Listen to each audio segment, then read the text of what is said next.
Бәріңе сәлем. Бұл шығарылымды және басқа да жобаларды Easy мобилді қосымшасынан көре аласыздар. Easy бұл сенің ойын-сауық операторың. Бір мобилді қосымшада эксклюзивті видеошоулар, подкасттар және тікелей эфирде үздік артистердің концерттерін көруге болады. Сонымен қатар радио, музыка және жүздеген фильм мен ойындар да осы қосымшада. Барлық контентті Қазақстанның кез келген жерінен көруге болады. Ал осының барлығы су тегін. Қосымшаны жүктеп, контент көру арқылы өзіңе бонус жина. Содан кейін бонустарды гигабайт немесе минуттарға ауыстыр. Қосымшаға тіркел, сәтті қаралым тілейміз.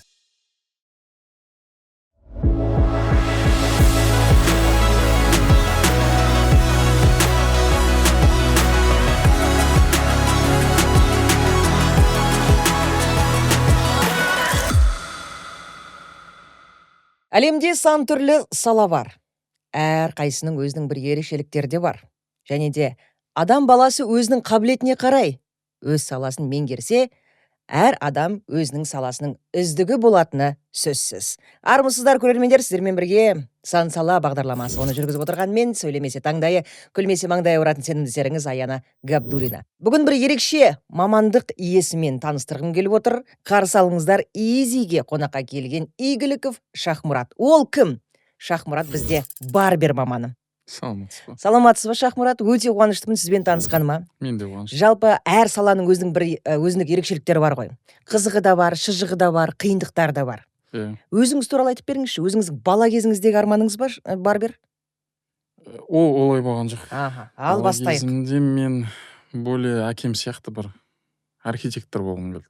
Негізгі мамандығыңыз қандай, Шахмұрат? Оқып бітірген ба? СТБ, строительная экология. Мен жұмыс істеген жоқсыз? Жоқ. Істедім, бір 3 жылдай жұмыс істедім. Ол сүйіп түскен мамандығыңыз ба? Негізі архитекторға көздедім, бірақ бал жетпей қалды. Және де кездейсоқ осы саланы меңгердіңіз. Оның келінуінің бір целый история енді бар. Біз асықпаймыз. Айтып беріңізші. Сосын барып келеміз. Строительный сферада 3 жыл бойы мына түк шықпады менен. Сосын әкем айтты, қойшы сен қолына ештеңе келмейді деді. Сөйтіп мен жүрдім, сөйтіп жүргенде бір жұмыссыз 1 жыл жүрдім ау деймін.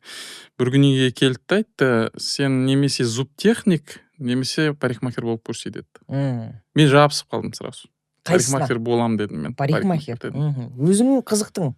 Иә, қатты қызықтым. Неше жаста ол кезде? Студентсің? Мен ол кезде бір 27-темін уже. Строительный салада істеп тастағам, біраз 1 жылда істеп тастағам. Ол жаңа құрылыс саласы сіздікі емес дегеніңіз түсініңіз, е? Иә, қиындау болды. Денсаулығыма да келмеді бір жағынан. Денсаулығыңыз. Өйткені ол кішкене қара жұмыстай болып кетті почти. Түсінікті. Ауыр көтеруге болмайды сізге, е? Ауыр көтерген емес, мәселесі объекттің басында жүресіз. Ол жер салқын болуы мүмкін, андай болуы мүмкін, әртүрлі. Түсінікті. Өз-өзіңізге қарап қалғансыз ғой, демек. Енді денсаулығыма қарау керек. Күтініп жүрдім мен ол кезде. Сосын енді айтты әкем, осы саланы көр деді, курсы тауып берді. Все-таки строительный сфера болғаннан кейін кішкене мінез адам басқаша болады. Строительный сферадан шыққан адам. Ашулы болады, сондай. Агрессия да бола ма? Иә, и получается, ана неге ауысқан кезде парикмахерский салада кішкене сен вежливый болуың керек қой. Ол менен болмады да, енді бір 3 курсыдан бір шығып кеттім енді. Бірінші шаш тарашы болдыңыз. Иә, ол курсты тәмамдап алдыңыз ба, оқып алдыңыз ба кәдімгідей? Иә, кәдімгідей бір оқыдым, қуып жіберді. Екінші курсқа бардым, тоже болмады. Үшіншісінде бір жақсы ұстаз түсті. Мына мен контролировать ете алатын. Оның өзі де былай айтты, Шахмұрат, саған больше женский мастер болу керек деп. Оны да көрдіңіз? Оны да көрдім. Мен смежник болып істедім бір 4 жылдай. Смежник деген бәрін қия бересіз? Қырға береді. Әйел адам да, ер адам да ала береді. Сосын барберге қалай келдіңіз? Барберге салон красота істеп жүргенде ойладым, кішкене көтерілу керек па деп. Просто бір барбершопқа бардым объявлениемен. Контрактқа қол қойдым. То есть контракт былай жұмыс етті, сен қол қоясың на то, что сені олар оқытады тегін. Сен взамен 3 жыл кетпейсің ешқаяққа. Соған қол қоясың и сол жерде жұмыс істейсің. Сол жерден повышение квалификация аласың, солай барбер болып. Тұрақтылық бар дедіңіз, е? Демек, е? Әкеңіз туралы тілге тиек еттіңіз ғой, жаңағы әкеңіз сізге мамандық таңдауға көмектескен секілді, е? Зубтехник деді бірінші, және де шаш тарашы деді. Неге шаш тарашы, неге зубтехник? Себебі шашке де байқады қызығын, інілерім шашын жасап беремін ғой шпатлетіп. Соғын Әкеңіз байқады. қабілетіңізді байқаған болып тұр ғой. Иә. Қолмен бірдеңе шұқып жасаған жақсы көремін. Аха. Бірдеңе майда нәрсені жасап. Сосын айтты зуб техник деп. Соның бәрін көріп айтып отырмын. Білген болып тұр ғой. Иә. Содан 27 жаста барберге келдіңіз. Демек, сіз сөзіңіз ауызда шаш тарасыдан гөрі барбер маманы көбірек ақы табады. Иә. Ал шаш тарашы мен барбердің айырмашылығын ажыратып беріңізші. Комфорт. Ал ашылып айтсаңыз, несімен комфорт? Помещение өте әдемі болады, всегда таза болады. Сізге сұрасаңыз, кофе қойып беруі мүмкін, напиток, су қойып беруі мүмкін. Кәдімгі шаш тарасшыларда оларда да кофе бар ғой. Мен көзім көрмейтін салон красоты, чтобы ер адамға шашын қырып болғаннан кейін кофе құйып берді. Көрмедім мен ондайды. Бір қымбат салон красоты болмаса енді. Сондай бар. Қазір жасыңыз нешеде?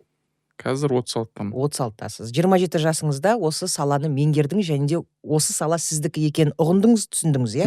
Иә. Енді барбердің жалпы түрлі бағыты бола ма? Бағыты? Бағыты. Мысалға, балалардың барбері. Ондай нәрсе жоқ ау деймін.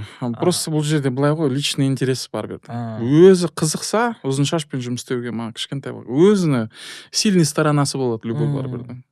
Өзі жақсы көретін. Стилі. Сақалмен жұмыс істеген жақсы көреді. Кімге қалай ұнайды, өзі соны тартып алып кетеді. Либо жаңағындай мықтылар болады, который бәрін біледі. Естеріңізге сала отырайық, құрметті көрермендер, негізі барбер сөзі латыннан барба деген сөзден шыққан, ол сақал мұрт деген мағынаны білдіреді. Содан барбер маманы, яғни сақал мұртты алатын адамды барбер маман дейді. Негізі ол шашқа негізделген бе, әлде сақал мұртқа маған? Сақал мұртқа ғана ма? Барбер. Шашты да ала береді. Ала береді. Негізі изначально айтады ғой, что барбершоптарда бірінші даже тіс жұлған дейді. Изначально, когда вот сам вот этот знак бело-красного цвета, это означает бинты белые и кровь. Неге? Который крутится. Потому что ол жерге солдаттар келген кезде тісін жұлып беретін, шашын қырып беретін. Оларды барбер деп айтады. Иә, барбершоп, бірінші барбершоптарда сондай болған. Бәрі тіс жұлып бере алады. Мәссаған. Сіз жұласыз ба? Жоқ, мен жұламаймын. Ешкімнің тісін жұлған жоқсыз ба әйтеуір? Қызық, бірінші рет естіп тұрмын, көрдіңіз ғой, саланың түрлісі бар дегендер. Енді барбердің кәсіби қызметі туралы айтайықшы. Қанша жылдық тәжірибеңіз бар сонда? 9 жылдай. 9 жыл. 9 жыл демалмай осы салада жұмыс істеп келе жатырсыз. Иә. Өзіңіздің тұрақты клиенттеріңіз бар? Жоқ. Неге? Өйткені мен барбершопта, қазір заң бар барбершоптарында. Телефон таратуға болмайды. Яғни біреудің қол астында жұмыс істейсіз содан кейін. Демек кетіп қалғаннан кейін енді қалып қалдым клиентсіз. Түсінікті. Ол жағы қиындау екен кішкене. Бірақ іздеп тауып алатын клиенттер бар ғой. Иә, іздеп тауып алатындар бар, пысықтары. Енді өзіңіз жаңа айтып жатырсыз ғой, әр барбердің өзінің стилі бар деген сияқты. Өзіңіздің стиліңіз қандай? Қай стильдермен техникада жұмыс істейсіздер? Основной мен жақсы көретін направление южнокорейский. Мен южнокорейский направление, удлиненный прическалармен жұмыс істеген жақсы көремін. Келе ма ондай азаматтар? Келеді.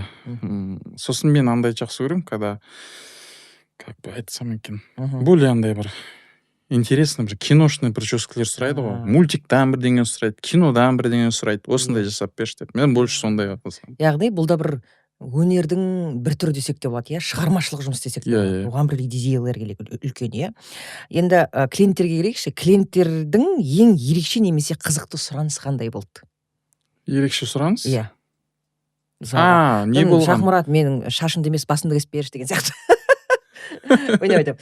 Ерекше сұраныс шаш үлгісінде қандай болды? Бір кісі келген, біз киноға түсейін деп жатырмық деді, маған нені жасау, Ленинді жасадым мен сол. Мәссаған. Қолыңыздан келді ма? Иә, ұнады, ол бәрін мен қандай сұрады, сондай қылып істеп берді деді ғой, мақтап кетті. Ал ең есте қалған оқыс оқиға клиентпен? Есте қалған оқиға? Иә, шашты дұрыс қимай, сақал мұртты алмай, бетін кесіп алу деген сияқты. Содан кейін клиенттің наразылығы, өкпесі, сондай кездер, қатты сізді жерден алып жерге салған кездер, алғашқы немесе тәжірибе жылдарыңыз туралы айтып беріңізші. Бір күні мен шашты онша аламаймын ол кезде, әлі бір. Дәу бір ананың қолы менің басымдай шығар. Сондай бір кісі келді, здоровый енді. И мен өзімде дәумін ғой мен ол кезде. Бірақ сол кісінің шашын алам дегенше, үсті басым терілеп кеткен. Неге? Қорқып тұрмын Мысты дейсіз ғой. Иә, анау дәу кісі. Қорқып тұрмын, мен ананы дірілдеп, қолым дір етіп, үстім терілеп кеткен су болып. Ол оны байқап отқан жоқ әлі басында. Сосын қарап отыр, басым дейді көтеріп қалды да. Ей, не болды, жайма сенікі дейді да. Ей, қорықпа, ала бер, ештеңе кетпейді деді да. Сосын мен оған айтамын, вам легко сказать, деймін. Для меня это все равно, что заяц стрижет медведя, дедім. Сосын анау күлді. Я в таком состоянии дедім, маған оңай емес дедім. Сосын жоқ, ештеңе кетпейді, құртып алсаң да ештеңе кетпейді. Негізі айтады ғой, нағыз мықты күшті адамдар. Алып адамдар мейірімді болады. Иә, өте мейірімді болады. Сондай кісі екен да. Ештеңе дегенде жоқ. Олардың жүректері де үлкен ғой, өздері сияқты. Иә, сондай екен, наоборот. Сосын тағындай болды екен менде. Бір есте қалатындай, жұмыспен байланысты, қызметпен байланысты кәдімгідей бір дейтіндей ше. Мен негізі конфликтный ситуациялар болғанда бір еске алғым келмей ма, бір. Жоқ, енді ол да бір тәжірибе ғой. Ол да бір сабақ деп ойлаймын. Енді кез келген салада ондай дүние болып тұрады деп ойлаймын. Мысалға бізде журналистикада да болады. Жағылмайтын жағы жоқ, сенбейтін жағы жоқ. Кетсем бе деп отырмын больше. Клиенттерге бір айтарым. Ең бір, наверное, мен көп барбер қазір түсінеді. Былай істемеңдер істегім келеді да, мына шашын үстіне алып болады ғой. Үндемей отырады да аяғына дейін. Алып болды, я дейді, үндемей отыра береді. Бәрін бітірген кезде соңында отырады да, үстін тағаласың ба дейді ғой. Біз негізі ортасында сұрақ қоямыз. Бола ма саған деп? Я дейді да. И соңына жеткенде сөйтіп айтады. Немесе еще хуже. Сен уже лакпен сеуіп бәрін қатырып, укладка жасақ қойған кезде отырады да, маған сол жаққа қайыру керек еді негізі дейді. Солай істемесе екен деймін да, негізі сол. Ол да бір уақыт дейсіз ғой. Иә, адам уақыты кетеді. Артында отырған, одан кейінгі кезекте отырған адам жынданады. Сондай нәрсе. Сосын клиенттердің жаңағы қарым-қатынасы дұрыс болу керек деп ойлаймын. Иә, негізі көп клиент байқаймын бізде дұрыс түсіндіре алмайды шашты. Дұрыс түсіндіре алмайды. Ұялады, айта алмайды кейде. Тіпті жаңағы шебердің өзі де өзіңіздің көңілінен, ойыңыздан шығатындай шаш үлгісін жасай алмаса да, жасамаса да, ұнамай тұрса да, біздің қазекеңдер айта қоймайды.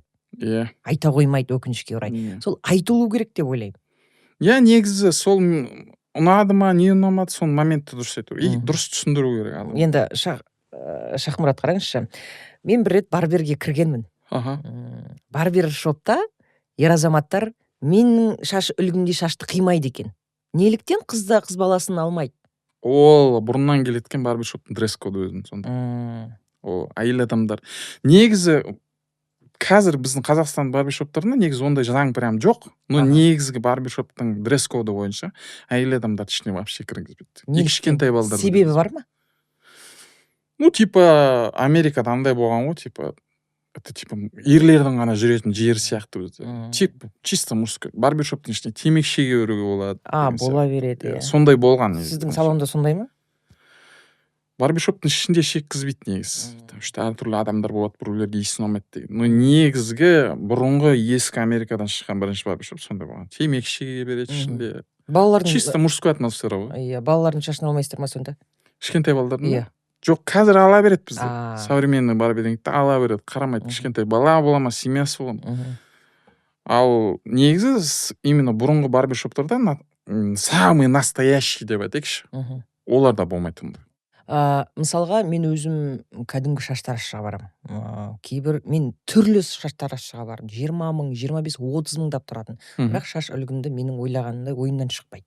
2000 теңгелік шаштарашыға барам, қалағанымды қиып береді. Иә, рас. Барбершоп, мен ұзақ іздедім мастерді. Өйткені мен шашымның өзі бір ерекшелігі де бар ғой, оны дұрыс тіке жасау керек деген сияқты ұстарамен көбі жұмыс істей алмайды. Сол үшін барбершопта кірейін десем, олар мені кіргізбейді. Алмайды шашымды. Сосын мен бір барбершоптан сұрасам, Орекем бір досым бар, қыздар капризный болады. Миды жеп қояды дейді. Дресс-кодтың бар екенін мен білмеппін осындай. Жоқ, бізде қазақстандікіне можно қарамай беруге болады, иә. Демек өзі ала алмайтын болып тұр ғой. Иә. Енді қараңызшы, егер мен шашымды түбегейлі өзгерткім келсе, осыдан басқа маған шаш үлгісі жараса ма, қалай ойлайсыз? Ну, короткий прическада особо көп вариант жоқ. Вариант жоқ па? Но мен былай айтам, сіз мына қазіргі өзіңіздің шашыңыз әдемі жарасады. Просто сізді дұрыстап тыңдайтын, дұрыс ести алатын подходпен мастер болмай тұр ғой. Потому что біздің мастерлердің подходының өзі көбісінің кішкене бір клиентпен жақынырақ сөйлесіп, дұрыстап оны тыңдау деген жоқ. Көп менің клиенттерім айтады мысалы маған, барам дейді. Вот как будто бар ғой, мен сұрайды дейді, бірақ менің айтқанымды тыңдамайды дейді. Сонда не үшін сұрайды дейді. Мен сұрап айтып болдым бәрін, бірақ басқаша істеп береді дейді. Ең көп байқағаным сондай қырсықтық көп болады екен.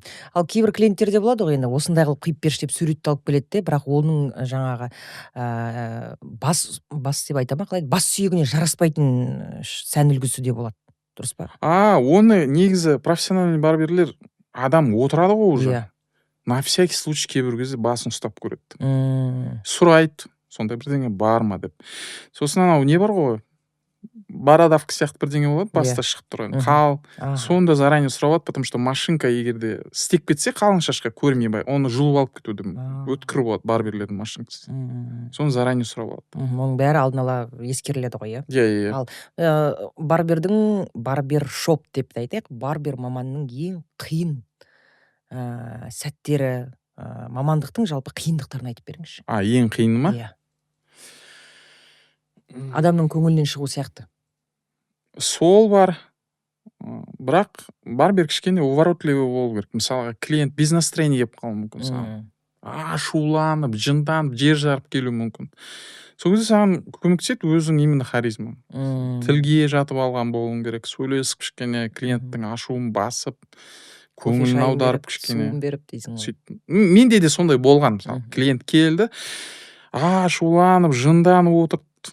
Сосын мен сөйлесе бастадым жайлап, бірінші ашуын басасың. Потом кішкене біліп аласың ол кісіні. Потом жақсы жақтарын айтасың ол кісіні, настроениесін көтересің. Сол кісі... Жаңа психологта болдыңыздар ғой, иә? Иә. Анау ашуланып келді ғой, мысалы. Ду болып страшный айғайлап. Бірақ кетерде сол кісі маған, мынау саған на чайды 5000 теңге тастап кетті мысалы. Өзгертуге болады, ол өзіңе байланысты. Иә. Анандай болмайды да, клиент ашулы екен деп, мен де ашуланып кетейін деп, жоқ. Барбердің самый главный качество, с которым у него должен быть, свои проблемы забыл дома. Жұмыс істеп жатсың ба, настроение вообще көрсетпеу керек клиентке. Қандай настрой? Болашақ барберлерге қандай кеңесіңіз бар? Сіз үйретесіз бе айтпақшы? Мен оқытатын едім. Пока маған ешкім келген жоқ оқыш деп. Мен оқыттым жақын арада 2 баланы. Ол 2 баланың айтуынша дейді, көп бізді басқа жерде оқығанбыз дейді, бірақ аға бір айырмашылығы дейді, сіз ұрыспайсыз, айғаламайсыз дейді бізге. Күле бересіз дейді просто. Ойынға айналдырып бәрін. Просто мен ойлаймын, оқытып жатқан адамға айғалған ешқандай пайдасы жоқ. Ол енді үйреніп жатыр, ол білмейді ештеңені. Иә, ештеңе білмейді. Несіне таңғаласың? Одан да өттік бәрімізде, иә. Ең алғаш тәжірибемізде бізде де болды. Бізде де жаңағы тәжірибесіз де келдік дегендей. Кейде болады енді. Ұстазы бардың ұстамы мықты дейді да. Ең алдымен үйретушінің шеберлігі және де үйренгім келеді деген жаңағы оқушының ниеті. Екеуі бір жерден тоғысса, жақсы шеберлер шығады деп ойлаймын. Дұрыс па? Дұрыс. Барберлерге менің айтарым, бұл жұмысқа как к искусству относись. Если ақша алып келсең бұл жұмысқа, сенен мықты барбер шықпайды. Ақша үшін емес келу керек бұл жерге. Жұмысыңды сүйіп, ұнатып, жасағансың, сол кезде ақша сенің артыңнан жүреді. Бұл жұмыс сондай. Солай қарау керек әр адамға. Әр адамды сұлу болуға, соған тырысып, тартып тұру керек сондай. Более творческий взгляд болу керек сенде. Просто ақша табам деп келетін жұмыс емес бұл. Сразу айтам, барбер боламайсың онда. Барбер болу үшін тағы да қандай қасиеттер маңызды? Кейбір адамдар мысалға визажистерге сурет сала білу керек дейді. Барберлерде ондай бар ма? Ол енді неге байланысты ғой. Фантазия. Мен айтайын, мен қанша барбер көрдім, әрқайсысының бір өзінің все-таки бір сильный сторонасы болады, не обязательно. Просто кейбір барберлер айтады, мен саған сурет сала алмаймын дейді болды. Сіз ше? Мен адам басына тоже сурет салғым. Кішкентай балалар сұраса бірдеңе салып беремін. Былай мен особо өзім салмаймын. Жоқ, жаңағы мен мынаны айтып жатырмын да, мысалға визажист алдымен адамға визаж жасаған кезде сурет сала алатын шеберлігі болу керек та, кәдімгі ақпараққа. Сіз айтып отырмын. Моторика болу керек. Бұл міндетті түрде ма? жоқ өзі по-любому опытпен үйренеді ол. А. По-любому опытпен келеді, өзі жасай беріп өзінің қолы үйренеді. Қайшыны жақсы меңгеру керек, өйткені қайшының бір қасиеті барбер үшін. Қайшыны жақсы меңгерген барбер ешқандай прическаның алдында қиналмайды. Ол да қайшының сапасы да маңызды ма? Иә, өте маңызды. Ал қандай қайшымен жұмыс істеген дұрыс, ол да маңызды ғой. Енді осы салаға қызығатын адамдар да бәлкім көріп отырғанда шығар бұл сұхбатты. Егер де жаңадан бастап оқып келе жатқан барбер болса, онда оған арзан қайшы алу керек, сразу айтамын. Кәдімгі? Қайшы жерге бір құласа, ол кешірмейді, ол болды, құриды ол. А, Екі ашық тіс тұрған тіс бір-біріне ұрынады да, болды. Қайтадан Дұрыс қайрау келмей керек болады, жұмысы көп болып кетеді оның. Сондықтан сразу айтамын, жаңадан бастадым ма, арзан қайшыдан бастаймыз. Потом уже қымбатын ауысамыз. қымбаты қанша қайшының барбердің? Барберға мен ойлаймын, бір самый максимум 50 мыңға қайшы жететін шығар, одан ары керек. Және де мен бір барберді көргенмін, шаш тарашын. Бір қайшыны 19 жыл жаңағы ұстап келе жатқан. Ондай адамдар бар екен. Бар, олар үйреніп қалады өзінің инструментіне. Мен де мысалы сондаймын, өзім жақсы көретін инструментім, қолым үйреніп қалды ма. Сосын барберлерге қайшы табу өте қиын. Өйткені бізде әйел адамдар мастерлерге қайшының 5-5, 6 деген размер көп сатылады да. Барберлерге келген анау 7 аз сатылады.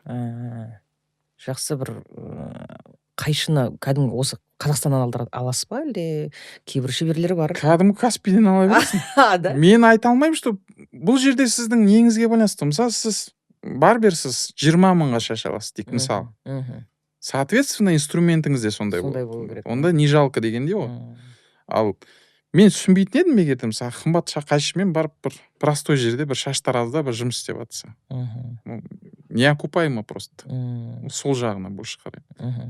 Ал осы барбер мамандардың арасында қыз баласы бар ма? Шаш алатын, сақал мұрт. Көп ондай. Көп. Ондайларды үйрете аласыз ба, егер қаласа? Үйренем десем? Иә. Конечно.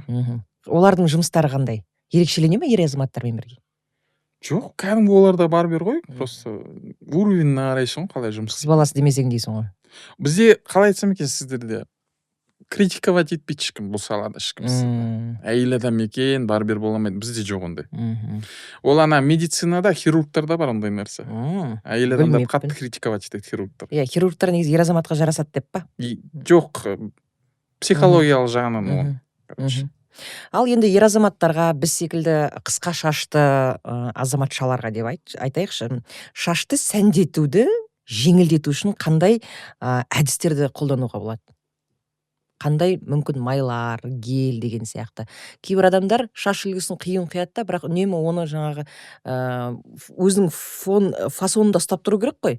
Оған ұзақ уақыт кетеді. Шаш қысқа болғанымен, бірақ жасау әдісі ұзақ болып кетеді. Қандай әдістерді қолданған дұрыс? Укладкаға ма? Иә, укладкаға.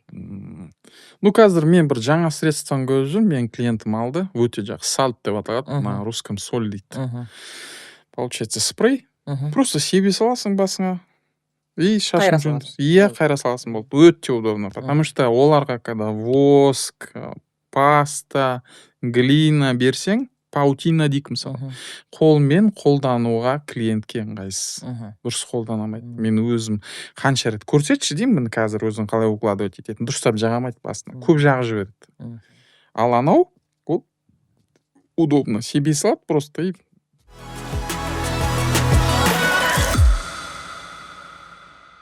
Шахмарат, енді алғашқы жұмыс тәжірибеңізге оралайық. Алғашқы рет кімнің шашын алдыңыз?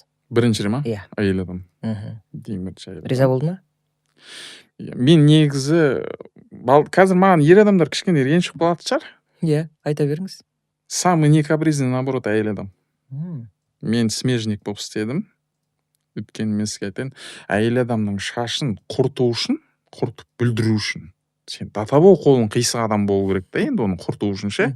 Ол мүмкін емес. Өйткені ода кішкентай ашыптылар көрінбейді. Иә. Шаш көп қой. Иә. Сондықтан мен жаңағындай бір байқамаппын, соншалықты қатты әйел адамдардың бір капризін шешеткен. Біреулер маған оны былай түсіндіреді. Өйткені сенен ер адамсың дейді. Түсінбейсің дей ма? Жоқ, былай ғой айтып тұрған. Когда ер адам әйел адамды алады, әйел адам оңайды ол. Иә, айтпақшы. Иә. В обратную сторону также работает. Мысалға неге біз байқаймыз, әйел адам, когда ер адам шашын алғанда, мен бір байқағаным, ер адам көп алса 90% ұрыспайды. Ұнамаса да ұрыспайды. Ыңғайсызданады. Сондықтан әйел адам барбер болып бастайтын болса, оған рахат. Оған ешкім айғаламайды, оған ешкім боқтамайды. Ол саланы спокойно бастай береді. Алғашқы табысыңыз қанша теңгеден бастадыңыз? Ең бірінші сол курсыда оқып жатқанда бір жігіт просто шашын алып берген, ұнап қалды ма, бір 500 теңге беріп кеткен. Ол кезде доллар қанша еді?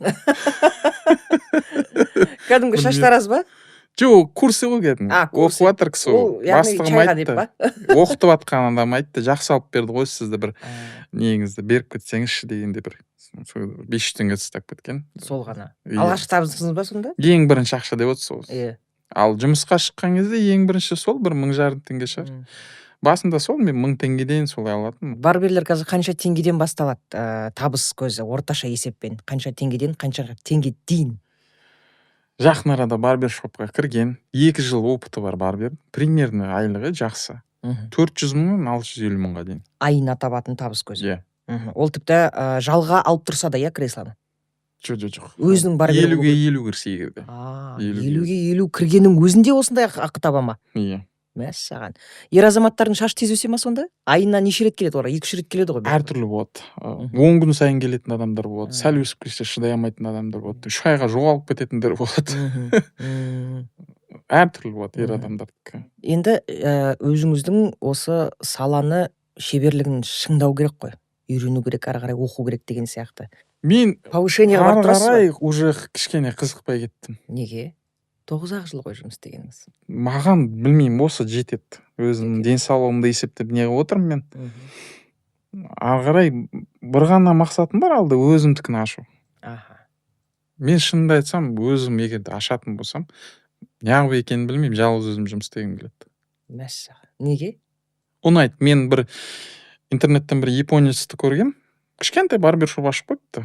Өзі жалғыз жұмыс жасайды. Ішінде телевизор, жататын жері бар. Соған қатты қызық кетті. Не кедергі енді? Маған негізі командада жұмыс істеген өте қиын. Неге? Потому что анандай көп барберлер рұқсатсыз инструментіңді алады. Ол сізге ұнамайды? Маған ұнамайды. Мен жек көремін. Біреу келіп бүйтіп ала салады. Рұқсат сұрамайды. Сен жоқ кезде демалыста келіп инструменттерін тиіседі тоже, ала береді. Ондай білмеймін, түсінбеймін ондай. Көп барберлер ұната бермейді шығар, бәрібір енді сенің инструментің ғой. Иә, сондай болады. Біреулерге бәрібір. Потому что бұл жерде былай да, егер де сен жоқ кезде ол машинканы жерге құлатып алатын болса, байқамай. Ол енді толық сынған жоқ қой. Бірақ ол бұрындағыдай қырықпайды енді. Ол жаңасын әпермейді саған. Кейін айтады, сен ескі бұл мынауың дейді. Сондықтан бұл қиын сұрақта, сондықтан сразу айтасың. Одан да амай-ақ қойшы дейсің ғой. Амай-ақ қойшы, тиіспей-ақ қойшы болды. Иә, енді барбер саласы көрдіңіздер ғой, қызықтары да бар, ерекшеліктері бар, және кішкентай дүниелер де бар екен ше, ескеретін дүниелер өте көп екен. Енді қараңыздар, құрметті көрермендер, жалпы барбер бір жағынан тек қана шебер ғана болып қана қоймай, ол әңгімелесуші, ол дос. Ол психолог. Ол психолог, друг бола береді барлығы ішінде. Ол юморист та бол. Мысалы, мен сондаймын. Менің клиенттерім тыныш отырамайды. Жырқылдап, жарылып, күліп, ана жерде деп отырады сөйтіп. Жалғыз өзім жұмыс істеймін деген бір арманыңыз бар ғой. Кішігірім, енді ол арманыңызға енді жете беріңіз, әлбетте. Бірақ сөз барысында, әңгіме барысында сіз денсаулық туралы бір емес, бірнеше рет айттыңыз. Денсаулығыңызда ақаулар бар ма? Бүйрегім жұмыс жасамайды. Бір бүйрегіңіз жұмыс істемейді? Жоқ, полный вообще бүйрек жұмыс жасамайды. Диализдесіз ба сонда? Иә, гемодиализ. Аптасына? 3 рет. Және де оң жағыңыздағы аппарат ол микрофон емес. Слуховой аппарат. Ол жақта да ақау бар. Ол бүйректің кішкентай кезінен ауырым ғой. Құлақ кеткен, зрение кеткен кішкене. Донор ағзасына сіз тізімдесіз. Өйткені мына бүйрек ауруы ол сондай. Ол бүкіл ағзаға байланысты. Бүйрек ауыратын адамдарда әр жаққа жай бара береді. Құлаққа да кетіп қалуы мүмкін, көзге де. Жүрекке де кетуі мүмкін. Иә, мүмкін. Бұл қанша уақыт болды ауырғаныңыз? Так, гемодиализге барғаныма былай 4 жыл. Бірақ общий жылдың- мына мен диагнозымды бірінші хронический гломерулонефрит смешанная форма деген диагнозды бірінші мен 9 жасымда қойды. Ол қысқаша айтқанда гермафродия дейді ондай балдарда. Ол балдарда былай болады, мына организмде ошибка болады да гермафродия кезінде. И біздің организм мына біздің бүйректі басқа нәрсе деп ойлайды да, өзі разрушать ете бастайды, өзі бұза бастайды соны. Енді ол адамның ағзасының сүзгісі ғой бүйрек. Иә. Сосын, Ол жұмыс істемесе барлық ағза зақым келуі мүмкін ғой, иә, бүйрек сондай. Ол бүкіл ағзаға әсер етеді қатты. кері әсерін береді. Иә. 4 жылдың ішінде әлі де кезек келмей жатыр ма? Кезек келгенде емес мәселе, кезек келсе де қиын болайын деп тұр менің Неге? жағдайым. Өйткені маған бір бүйрек салдырылған Пакистанда. Операция болды. Операция болған 2008 жылы Пакистанда пересадка жасатқанмын. Енді мына 13 жыл бойы жүріп келдім ғой мен. Сосын карантин кезінде бүйрегім жұмыс жасамай қалды мен. И енді мына бір бүйрекпен жүріп келгеннен кейін антитела пайда болады ғой адамның денесінде. Сол антитела қазір мешать етіп тұр жаңа бүйрек салуға. Оны енді Оны былай ғой, сіз оны қазір азайтса да егерде қайтадан шығады ол бәрібір. сонда сіз осылай диализде жүресіз ба? Жоқ, мен қазір нені күтіп отырмын. Маған бір дәрігер айтқан, японецтар уже деді антителамен қалай жұмыс істеу керек екенін Біледі, меңгеріп әдістерін отыр тапты, деді. иә? Бірақ әлі ешкіммен бөліскен жоқ ол. Бірақ айтып отыр, уақыт келе бәрібір бөліседі дейді. Ол бізге де жетеді дейді бір күні. Бүйрек жұмыс істемесе де, бірақ өзіңіз жұмыс істеп жүрсіз, қызметтесіз. Иә, өйткені дәрігер айтты, бізге қимылдаған дұрыс деді. Пайдалы. Иә, пайдалы. Құр жатуға болмайды гемодиализде жүрген. Жатып қалған кездеріңіз болды ма? Мен көргем, жұмыссыз былай жатып қалғам, жаман боласың. Дұрыстап тұра алмайсың, жүре алмай қаласың, бір әр жерің ауырып, давлениең көтеріліп кетеді. Қазір мен давлением жақсы. Үйленгенсіз? Иә, үйленгем. Жарыңыз бар? Иә. Жарыңыз да жұмыс істейді? Жұмыс жасайды. Өзіңіз де жұмыс істейсіз, Иә. Денсаулығыңыз енді барберлер тұрып жұмыс істейді ғой. Оның ауыртпашылығы да бар ғой, бәрібір. Бізге қайта наоборот сол жақсы. Сол керек па? Отыруға болмайды, жатуға болмайды, демек. Жоқ, жатуға болмайды да емес, просто тұрып жүрген пайдалы. Негізі бізде донор ағзасына кезек, ұзақ, шамамен 4000-нан аса адам қазір донор ағзасында кезекте тұр екен Қазақстанда, статистика бойынша. Және де бір өкініштісі, бізде донор ағзасына деген ақпараттандыру халықты өте аз. Бізде жылына 23 қана операция жасалса, біздің көрші мемлекетте, Белоруссияда шамамен 350 операция жасалынады екен. Бір өкініштісі, бізде Қазақстанда ең бірінші өкінішті, яғни өлі донор деп айтама, дұрыс айттым ба? Өлген адамның жаңағы ағзасына туған туыстары қолдануға рұқсат бермейді. Ал бір адамның ағзасы 4 адамның өмірін құтқарып қалуы мүмкін. Иә, ол да бір үлкен жаңағы кедергі десек те болады. Және де тірі адам тіпті өзінің егофта, өзінің өлгеннен кейін ағзасын қолдануға болады, болмайды деген тетікше бар екен. Бар, иә? Сіз не істедіңіз? Осы тетікшеге оралдыңыз ба? Бастыңыз ба? Мен ол тетікшені шын айтайын қарағанда жоқпын, бірақ мен ойлаймын келісу керек деп. Келісу керек деп ойлаймын. Келісу керек деп ойлаймын. Жүрегіңіз аман ба? Жүрегім қазір уже отырып жатыр ма? Иә, потому что біз диализде барамыз, қан айналымы болады қатты. Сол уже айтып қойған маған, жүрегім слабый деп. Енді жапондықтарды күтіп отырсаңыз, бәрібірде сіз қаражат жағын қалай жасап жатырсыз? Операцияға ма? Операцияға. Ол қиындау енді. Халықтан көмек сұрадыңыз ба? Мен ойлаймын, егерде халықтан, наверное, мынандай көмек сұрағым келіп отыр. Маған келіп шаш алдырсаңыздар, мен алып берем, ол жағын гарантия берем, әдемі болады. Комфорт жағынан айтамын, простой жерде жұмыс жасаймын, өйткені мен қазір үйдің қасынан таңдадым да, маған сол жақсы. Алыс жол жүргенше.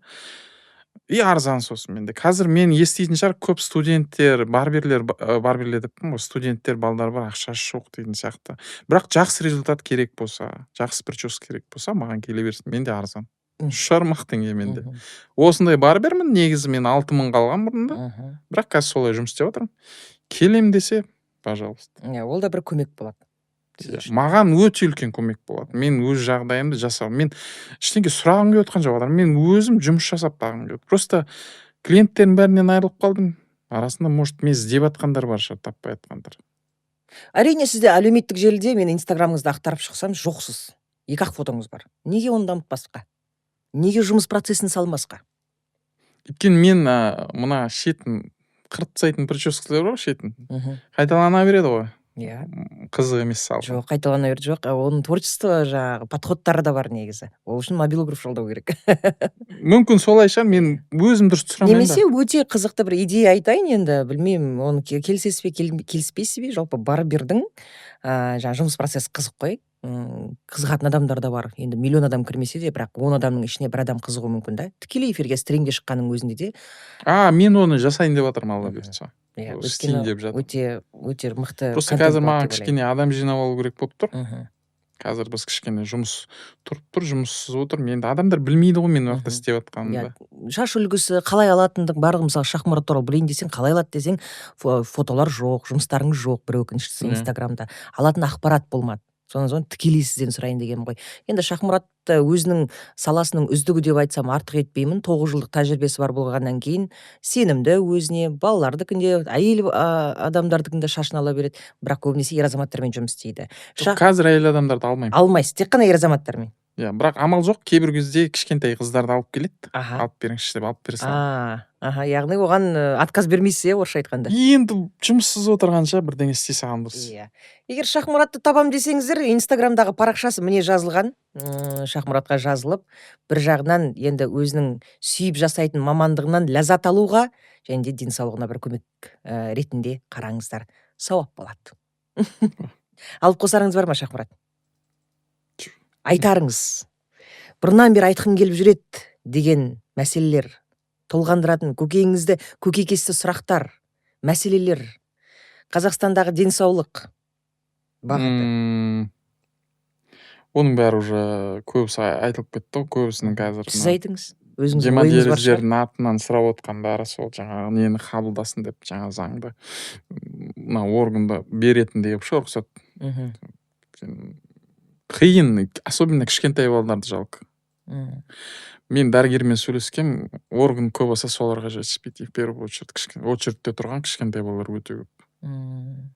Соларға жеңіл болса екен деп жаңағындай орган жететіндей. Он шақтысы балалар деп естідім. Ол жағы қиындау екен. Бір жағынан ол финанс жағынан ыңғайлы болатын еді. Егерде Қазақстан өзі пересадка жасай беретін болса. Бізде жасайды. Жақсы жасайды. Просто орган жоқ дейді. Если сол заңға не беретін болса, рұқсат. Бізде заң бар, тек күшіне енген жоқ әлі. Ақша көп кетеді ғой. Ақша жетпейді. Аппаратта аз. Диализный аппарат па? Онымен мен проблема жоқ деп айтамын. Проблема жоқ, онымен аппарат жеткілікті. Диализный центрдің бәрі жақсы жұмыс жасайды. Ол жағынан мен біздің негізгі медицинаға мен ешқандай нем жоқ. Мен ризамын. Мен врачтарды да жақсы көремін. Белоруссияға бармадыңыз ба? Минск па? Сөйлестім мен. Сөйлестіңіз. Олар маған айтты, біз сізге сразу айтамыз, гарантия бермейміз деді. Бүйрек 2 айдан кейін істемей қала ма, 1 аптадан кейін істемей қала ма, соны сіз білуіңіз керек деп. Олардың құны қанша екен операцияның? $65,000. Теңгеге шаққанда? Теңге шыққанда 40 миллион теңге болып қалады, 35 миллион ба сондай теңге. Бірақ гарантия бермейді. Жоқ, бұлар неге айтып отыр?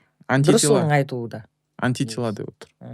Былай кімге бүйрек бірінші рет жасалды, олар қорықпай қойса болады. Потому что бізде Қазақстанда рекордсменка кісі болған, үлкен кісі әйел адам.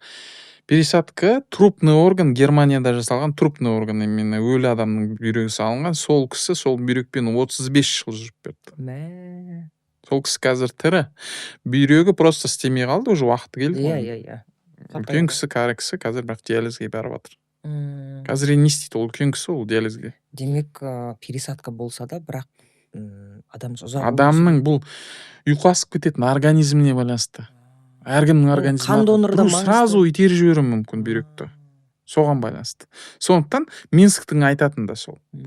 Сонда бүкіл әлем бойынша сіздің жаңағы антителаны шешетін адам жоқ па? Маман жоқ па? Бүкіл әлемде. Японияда бар деп жатыр, бірақ қымбат қой. Иран ба? Қай жақ еді? Ол жақтан мен ештеңе естіген жоқпын. Мен өзім ойымша Япония действительно басқа уровеньда. Медицинаның уровеньда. Бірақ білдіңіз, ақпарат алдыңыз ол жақтан. Сосын екінші вариантты күтіп отқаным, Kidney Project компаниясы қазір уже 13 жыл болып қалды, бүйрек жасап жатыр, искусственный бионический бүйрек. Сол бүйректі биыл бірінші рет адамға тестировать етті деген естідім мен. Қалай екен? Сол жақсы болып кетсе егер де. Бірақ айтып отыр ғой, бір 5 жылдай бар дейді уақытта. Оған дайынсыз ба? Соны күтіп отыр. Соған. Өмір сүргіңіз келеді ғой. Конечно, қатты өмір сүргім келеді. Өмірге деген жоспары көп дейсіз ғой. Иә. Сосын айтарым жастарға. Ең сендерде қазір барлығыңда бар нәрсе, көңілдеріңде жақсы нәрсе. Денсаулық. Ол денсаулық. Содан асатын байлық жоқ. Мен айтайын, менде мысалы қазір менен бір сұрасыншы қандай арманың бар десем, мен айтамын. Просто уайымдамай су ішкім келеді деймін. Бізге су көп ішуге болмайды, бүйрек істемейтіндерге вообще. Су қанның құрамына жиналды. Бүйтіп рахаттанып, сау адам сияқты бүйтіп прожау су алып ішіп, бізге болмайды ондай. Есептеп ішеміз біз салмағымызды. Көп нәрсені жеуге болмайды. Ананы жеме, мынаны ішпе. Контрольда. Иә, мысалы біреулер қазір ойлайды ғой, ойбай, бір жастар қиналып жүреді, менің өмірім мынандай. Мен айтайын, мен ол жігітпен, если даже мойнында кредиті бар адам болса да, ауыса салатын едім, бірақ денсаулығы мықты болсыншы деп. Спокойно шығып кететін едім мен ол кредиттен. Ол қиындық деп санамаймын. Сондықтан менің алдымда бір сап-сау денсаулығы мықты адам қиналып отқан кезде Күлесің. күлемін мен оған. Түсіне алмаймын да мен оны вообще. Маған денсаулық беретін болса, баяғыда 4-5 барбершоп ашып тастайтын шығармын мен. Айлығым, наверное, 3 миллионға кетіп қалатын шығар мен. Оның өзінде барбершоптан кетпей отқанның өзінде менің айлығым почти 800 мыңдай болатын. Ал денсаулық болса мен білмеймін, башы қопаратын шығармын бәрі. Сондықтан айтамын да жастарға.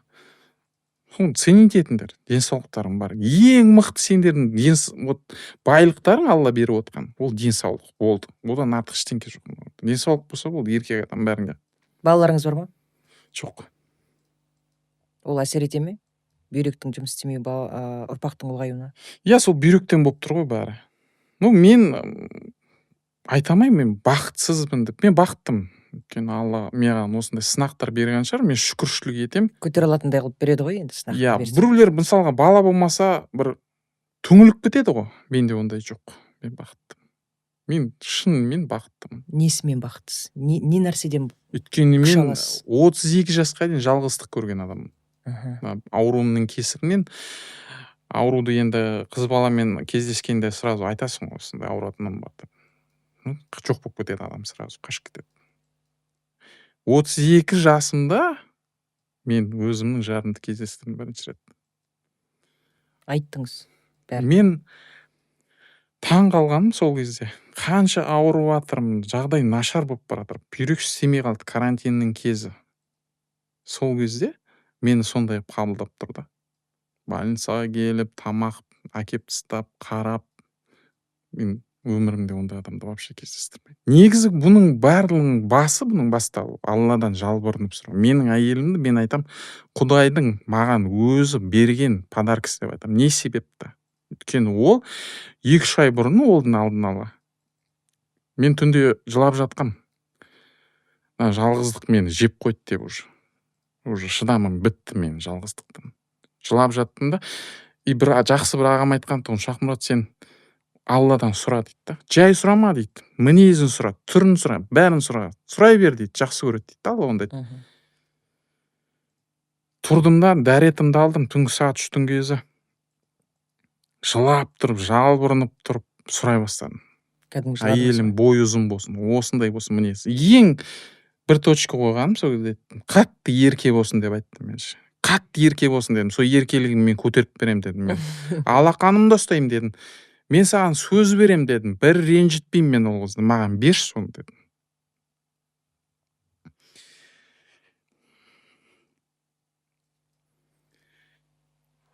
Қанша уақыттан кейін берді? 2 айдан кейін, 3 айдан кейін ба? Кездесеміз. Бірінші отырып сөйлескен кезде мен әйеліммен бетіне қарап тұрып, паркте отырып. Менің таң қалғаным, екеуміздің көз қарасымыз, әңгімеміздің қалай жарасқаны. Мен таң қалып оттым да нағанша. Қалай қабылдады ең алдымен айтқаннан кейін? Бізде бар ғой, мен сізге айтайын, қысқаша айтқанда былай болды ғой, примерно. Мынау келе жатырмыз ғой екеуміз. Дәл салынды да, прям бір-біріне тоқыт. барлығы әңгіме, бір-біріңіз сөйлескен, өмірге деген көзқарас, бір-бірімізге отырдық та сөйлесіп болдық, кешке дейін жүріп кеттік. Бірінші свиданияда кешке дейін жүрдік біз. И мен оған айтам, ыңғайсызданып айтам, ертең тағы кездесейікші деймін. Ол жарайды дейді. Келесі күні кездесеміз, тағы кешке дейін қаңғырамыз. Келесі күні мен айтам, давай ертең тағы кездесейікші. Ол маған айтады, давай дейді. Үшінші күні кездесеміз, үшінші күні мен тағы айтам да, сол кезде айтады маған, мен тағы да кездесер едім дейді, бірақ мен дейді, сенің әке-шешеңнен ұяламын дейді. Мен туралы дұрыс емес ойлап қалуым мүмкін дейді. Сосын мен күнде шыға беретін, күнде қаңғыра беретін ба? Мен айттым, айтып отқаның дұрыс сен дедім. Сөйтіп, суббота, воскресенье постоянно кездесетін. Мен ол кезде жұмыста жасамаймын. Білмеймін, бір өзім кезінде көп корейский сериал көрген адаммын. Өмірім сондай болып кетті. Шын айтам мен. Кино түсіру керек десеңші. Иә, сондай болып кетті кездесулеріміздің. Бұның негізі басы қалай басталды? Мен жалғыз жүрген кезде бір өзім туған ініме айтқам. Сен осымен көрші дедім, тауып берші маған, біреумен таныстыршы мен дедім. Бұл жарайды деп, бұл кішкене енді бір пиво ішіп отты ма, бір сәл под градусом болды дедімше. Кім? Айныңыз? Иә, ойладым, әйелі ма деп. Туған інім ғой, сөйтіп. Өз бейтіп кетті. Брат, сен осыны маған тапсырып атсың ба? Мен сені подводить етпеймін деді. Ойнама, брат деді. Сосын маған айтты, біздің жұмысқа осындай бір Бану деген бір қыз келді деді. 88 жыл, сенмен жасты деді. Жарайды дедім мен. Сөйтіп, мен екеуіңді таныстырамын деді. Бірақ бұл бала пысық, бұл заранее уже бәрін дайындаған ғой. Бұған постоянно тиіскен жеңген боласыз, менің ағам бар, таныстырамын. Ешқандай еркектерді оған жақындатпаған, жұмыста қорғап жүрген. Ешкім жоламаңдар деп. Сөйтіп, маған инстаграмын береді, сен осы қызбен таныс дейді. Мен инстаграмын ашам, суретін көремін де, мен айтам, сен басың істейме деймін. Мынау не деген әдемі қыз, мынау маған қарамайды деймін. Сосын ол жынданады, сенің просто самооценкаң низкий. Істесең істе, істемесең кет бар дейді, короче. Жарайды деймін, мен бұған дружба тастаймын. Сол күні қабылдамайды, короче. Настроение түсіп кетеді, тағы таста дейді қайтадан. Тағы тастаймын, қайтадан қабылдамайды, короче. Сөйтіп, парақша жабық қоя. Иә, еще парақша закрыт, еще қабылдамайды. Сосын бұл барады да, жұмыста прямо алдына барады да, менің ағамның дружбасын қабылдаңыз. Сосын ол қайсысы дейді. Ал менде ол кезде инстаграмда ник кішкене дұрыс емес болған. Анихиро деп жазылып тұрған. Бұл қандай не, бұл қандай моңғол дегенді қабылдамай қойған ғой бұл. Бұл сенің ағаң ба деді. Сөйтіп қабылдаған. Енді мен сенім жоқ қой ол кезде менде. Қарамайды деп ойлайсың. Сондықтан өмірімде бірінші рет сол кезде қарапайым шахмат болдым. То есть адамға ұнауға тырыспадым ше. Түк шықпайды деп ойладым да. Мен как попало сөйлесемін жазып. Мен осындай адаммын, жалқаумын мен деп. Шындықтың бәрін айтып. Қызды сынадыңыз ғой. Бұл да жазып қояды маған, Жалқаубек қалайсың деп. Мен мән бермейтін, шынымды айтамын. Сосын бір апта сөйтіп сөйлесіп жүргеннен кейін мен звондап көрдім бұған. Әңгімеміздің бәрі андай тұғын. Бұл күле береді, тоқтаусыз, мен сөйлей беремін. Күлдірте аласыз ғой демек. Иә, бұл күле беретін жырқылдап. Сосын тағы бір апта сөйтіп сөйлесіп болғаннан кейін мен кішкене ыңғайсыздандым шақыруға, бірақ айттым оған. 90-шы жылдардағыдай свиданияға барғың келе ма дедім. Ол қалай деді. Сосын мен айттым. 90-шы жылда әкелеріміз әйелдеріне просто бір мороженое алып беріп паркке апаратын дедім. Сосын деді, жарайды, барам деді. Мен әлі күнге дейін таңғаламын ғой. 3 ай жүрдік. 3 ай жүргенде 3-ші күні ұсыныс жасауың керек еді, тұрмысқа шық деп. Қазір балдар айтады ғой, ақшадан қиналамыз қыздарды апарғанда. Мен өз әйеліммен жүрген кезде 3 айдың ішінде бір кофе алып берген, бір мороженое алып берген. Арасында фрукты бірдеңе апарып береді. Қатты тұрмысқа шыққысы келді ма, әлде қалай болды? Ғашық болып қалды ма? Ғашық болып қалдық біз. Қатты ғашық болып қалдық. Яғни кемшіліктеріңізге, денсаулықтағы ақауларға еш нәрсеге қарамадыңыздар. Ештеңеге қарамадым. Тіпті ұмытып кеткен жағдайларда болған шығар. Иә. Ауруды. Ұсынысымды неде жасадым? Парктың ішінде кездесіп жүрейік деп. Президентский парк. Алматыдағы. Қабылдаған кезде мен айтамаймын, мен қаншалықты қуанышты болғанымды. сіз сенесіз ба, менің әйелім ол менің өмірде бірінші жүрген қызым и әйелім. Мен қызбен жүрмегенмін еш. Мен свиданияларға барғам, бірақ официально жүреді ғой пара болып. Жүрмегенмін никогда. Менің әйелім, получается, менің бірінші қызым өзім жүрген. 32 жасқа дейін? Былай официально жүрмегенмін. Подтвержденный болып прям айтатындай, но менің жігітім деп ондай болмаған менде. Алғашқы және соңғы махаббат болсын. Сондықтан мен қазір өте бақыттымын. Адамға адам керек дейді, Пушкин айтады. Тіпті ол жаңағы кейде адам баласына бала да, бай да керек болмай қалатын сәттерде болады. Ол қасыңда сені түсінетін, сенің кемшілігіңмен, барыңмен қабылдай алатын, нарыңмен қабылдай алатын, азды көп деп қабылдай алатын адам болса, менің ойымша әлемдегі бақытты адамдардың бірі деп ойлаймын. Сосын әйел адам егер қасындағы адам жақсы поддержка беріп отырса, постоянно мақтап тоқтатпай, анай адам, ер адам любой нәрседен кете береді, ол қарамайды қиындық дегенге. Бәрін басып мыжып өтіп кете береді ол. Ең бастысы әйел адам поддержкасы болу. Қазір қоғамда ондай нәрсе көп, мен байқағаным, әйел адамдар өзінің еркегін түсіре бастайды. Сол негізі өте дұрыс емес. Жақсы, мықты бір жетістіктерге жеткен еркек керек па? Мақтай беру керек, айта беру керек, оның көтере беру кеудесін. Давай.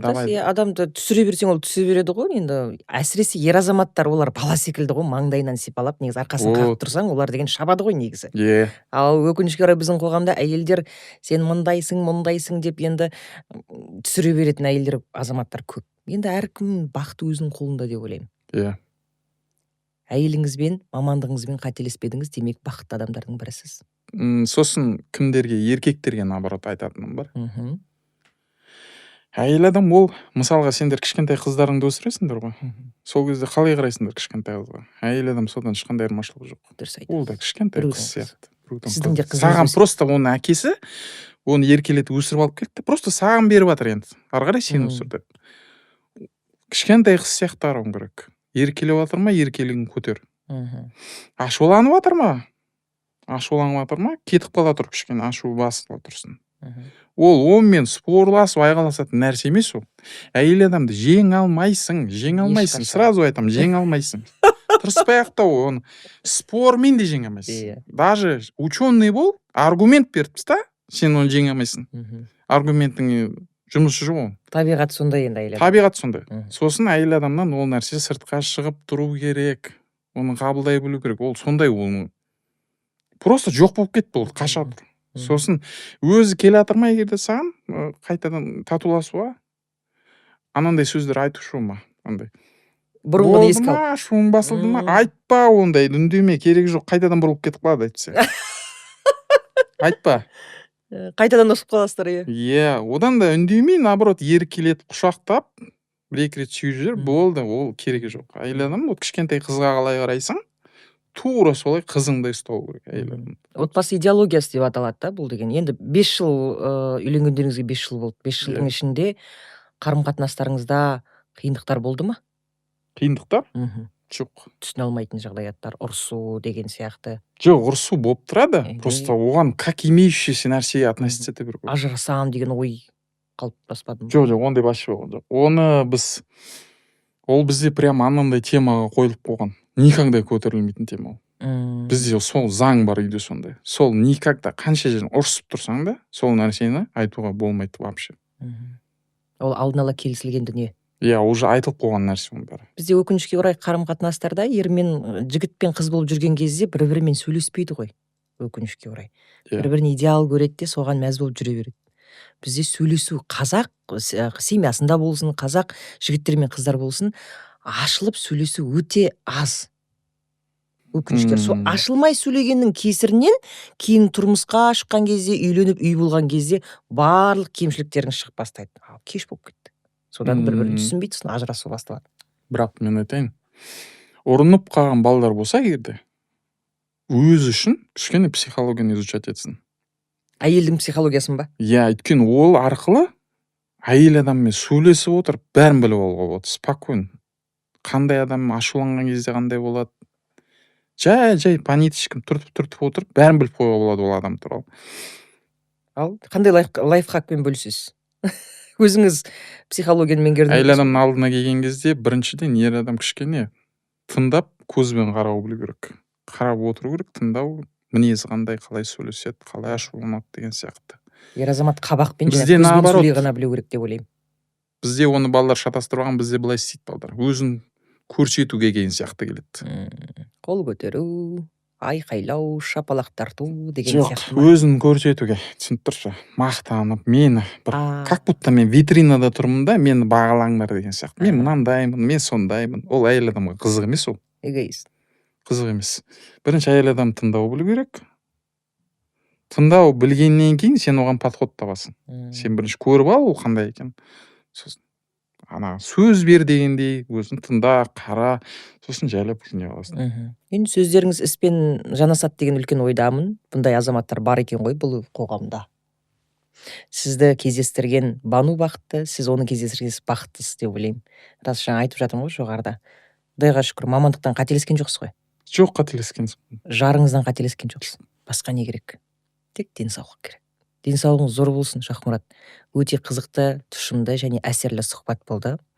Сіз секілді адамдар көп болсын, сіздің көзқарасыңызбен ойлай алатын, сіздей ойлай алатын және де денсаулықтың қадірін білу керек деген сөзіңіз жай ғана қарапайым сөз болып естілуі мүмкін, бірақ оның астында үлкен байлық және де мән жатыр. Деніңіз сау болсын, Шахмұрат. Келесі кездескен кезде сізді басқаша амплуада көрейік, басқаша сұхбатта және де екі бүйрегі бүтін, жүрегі жараланбаған, 4-5 бала шағасы бар Банумен осы жерде сұхбат алып отырайын. Аумин. Осымен тәмам, Шахмұрат мырза. Егер Шахмұратпен тілдесіп кездесем десеңіздер, әңгімелесем, падушам десеңіздер, иә? Шахмұраттың парақшасы ашық. Подписка жасауыңызға болады және де қызметінде қолдануыңызға болады. Деніңіз сау болсын. Аман болыңыздар. Бар болыңыздар, бай болыңыздар, қуатты болыңыздар. Адамның ағзасы дейді, Алланың аманаты. Ол Алланың аманатына қиянат жасамауымыз керек. Көріскенше күн жақсы.